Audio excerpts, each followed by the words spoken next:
takže čus lidi, jsme tady v Brookhavenu, kdyby někdo nepoznal, no. A máme tady za jeden úkol dostat úplně od všech lidí ban, jo. Ban. A možná tam vykrademe nějaký ten trezor, jo, tak se připravte. Takže jaký dům začneme, třeba, nevím, jaký dobrý, vkradatelný, nějaká skrytá místnost. Zkusíme třeba, počkej, já už jdu druhý kolo, ne, no, počkej, jde dostat v hotelu ban, nevím, zkusíme tenhle, jo. Ten jaký týpek, kámo, snad to není jeho, já nevím, si mě moc nevšímá, ale má zamčeno, takže jdeme na tenhle třeba. Ten vypadá hodně divně, kámo, tak tady bude lehký dostat ban. Vyjdeme se kouknout nahoru. Trošku se tady prohlídneme, protože tady vypadá jako dost jako hustě, musím uznat. Jenom bych se trošku přebarvil. Oh yes, ban. Hej, keď jsi tam vzala ta žena. Takže máme první ban, jo. První. Jsme tady teda znova, takže se portujeme zase na nějaký jiný house. Ovšem, třeba tenhle je. Hej, do tam je ta týpka? Nějaký podezřelý sněhulák. Ne, ten je nějaký divnej, no.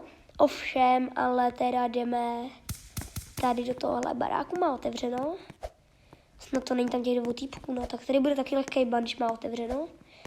Doufám, že mě tady nezavře. Já znám jenom skrytou místnost v pár barácích. Takže jdeme dovnitř, jsme otevřeno. Tak jdeme dovnitř, no. Takže jsme teda tady. No takže jsme teda tady, nějaký trezor. No takže by mu vykradli hnedka jak na poprví. Vezme dynamit. Počkej, kde je, dynamit? Položíme ho tady. Tak. To si teda asi Borka už musela všimnout, jako ne? Máme tady money. Počkej, co tady kliklo, security, no to je jedno, to mi nemusí si, ona ho prodala. No tak budeme to počít jako ban, ne, tak ban a půl, jo. Tak teďka máme tady jeden skoro stejný barák, jako jsme měli na začátku. Tak tady to bude velmi taky zase ban nějaký takovej, se tady, už se tady, kámo, to bylo mega rychlý. Hej, počkej, to je jaký divný, já jsem tady probudlej nějak. No, takže jsme tady zase na začátku. Zase skateboard, takže koukneme se, hej, já mám skoro všude ban, kromě tohoto baráku. Ten nemá zamčeno, nějak se sem nedá dostat, tak to zkusíme probugnout. No, nebo jo, tak to zkusíme, tady to máme, postel, podezřelá postel. No, takže nějaký tady zkusíme dát, nevím, jestli to projde do dveří, hej, tam se nějak nedá probugnout. To nějak nejde, já tam budu muset, nevím, to prostě nějak nejde. Zkusíme to ještě jednou. Počkej, třeba sem to dáme. Jak se kámo má dělat, jako když jsem tam skoro? No nevím. No tak nic, tak to ne ještě, no ale jako, tak tenhle barák tady ještě, tam mě tady někdo svez. Postel už nepotřebujeme, no tak jdeme teda dovnitř. Ježiši, kámo, na teď čumí na telku a brečí. Ty vogo, na nějakého akrobata. Hej, jak tady trošku tak nic, tak mi dala bana. To nejdem prozkoumat, 0. Tak jsme tady zase na začátku. Možná nám už zbývá jenom ten poslední barák, kde se nejde probudnout. Když se koukneme pro jistotu. Tady ještě jeden no. Tak ten vypadá hezky. Ten je takový stručný. Hej, mě by zajímalo, proč máme všichni furt odemčeno. Každopádně tady nikdo není, tak jdeme se kouknout nahoru. Já budu pařit na kompu. No, tady je hezká ložnice, jako tam bych se sám mohl bydlet. To tady je, kámo, to je nějaký, nevím, kdo to je. Ten mi dá ban, nebo co, jako, teď tam je, to neumí, nebo co? Kámo, ban plus ban. Hej, proč mi jak divně šumí? Že to tam kámo dělá, on se něco zkouší. Nevím, fakt netuším. Ježiš, tak tam zkusíme třeba zavraždit třeba, jako, já to fakt zabiju. Hej, to jaká úplně. Hej, tak byl to ban? Jo, byl to ban. Tak nic, tak děkuju ti, no, za ban. Ti to dost dlouho trvalo, jsi na to přišel, počkej. No a teďka už fakt jenom pár romů. No, tak, počkej, ten ban, jo, je tam ban. No, kámo, tady je nějak moc málo lidí, tady je nějaký hrad. Tady to bude hodně těžký. Já celý pronajmu tady ostrov. A kámo, je to tady free. No, takže jdeme dovnitř, je tady hodně velký, můžeme tady dát, tady je nějaká skrytá místnost, má hodně velká. No ale na tu se potom možná koukneme v příštím videu. Radši se koukám na skateboard. Vlastně pro nás tady nějak víc lidí se mi zdá. Nějaká skrytá místnost, já jsem taková hodila jako. Když tam už jde za mnou, tak tam je teďka buď to prodá nebo dá bán. Ne, jde nějak půjde za mnou, tak to bude bán, yes. Hej, kámo, on má pronajmutý celý ostrov. Hej, tak tady se příště nastěhuju, tady mám nový bejvák. Hej, to je asi už všechno, ukáž? Jako, že by mi dali všichni bán, že mi tak nenáviděj. Hej, tady je bán? Jo, je tady bán. Nevím, jestli jak máte furt. V hotelu asi se nedá dát do bán, nebo nevím. Počkej. Tak to je jediný barák, kde nemám bán.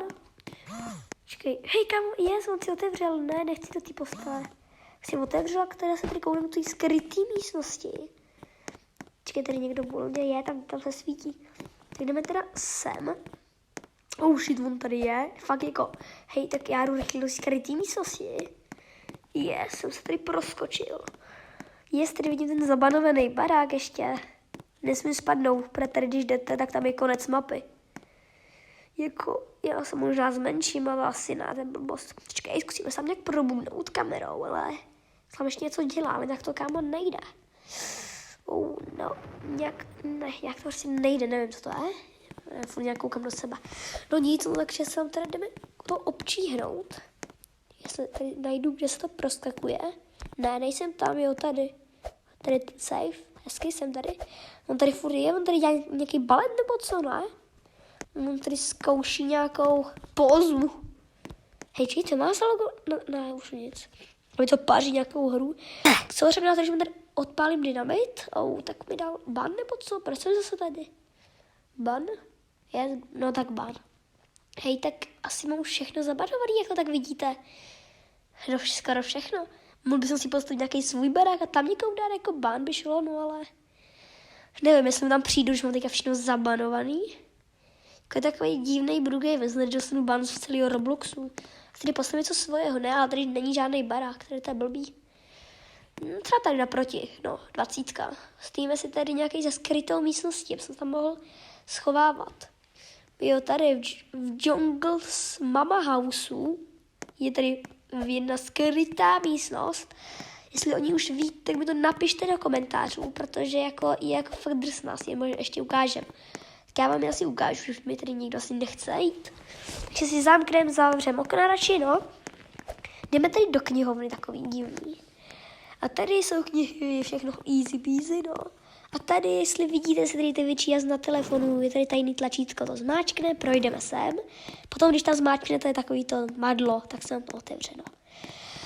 Tady vidíte tady takový tlačítko nahoře. Já vždycky se snažím zmáčknout, ale prostě mi to nejde. Zaktivuje to tak, že vezmete kompl a sednete si na všechny židličky, to následovně uděláme. To já nevím, to tlačítko prostě jak nejde rozsvítí. Tak si teda vezmeme komputer, se mi načítá. Sedem si na první, dá mi tam po mně někdo chce to, nechci, frenda. Takže jednu židličku, furt to nesvítí, i když tam je connected. Takže si sedem jedna židlička, druhá, nechci kam friend, druhá židlička, třetí židlička, čtvrtá a pátá a teď, kámo, tady svítí jak vánoční stromeček, yes, je to tam. Ten počítač zmudral, se trošku bojím. No a tady by se měla otevřít taková šachta. Nebo neotevřít, musíte tam nějak proskočit. Mně se to povedlo 4krát nebo 5krát. Jak se tam nedá dostat, to si potřebuji ten počítač. Bych to možná ještě mohl zkusit aktivovat, ale jako nevím. Nevím, nějak nám to nejde. Furt to tady se jako svítí, takže jako by to mělo jít, jako můžete to zkusit. Jako jde to, mně se už hodněkrát povedlo. Všechno to jako najdete, ale jako nevím, prostě to kam jak nejde, no tak. Je mi to jedno, no tak čau. Možná vám ukážu ještě nějaký skrytý místnosti a teď se tady ale livenu. Uvidíme se u dalšího videa, takže čus. A nezapomeň dát odběr. Tak čus.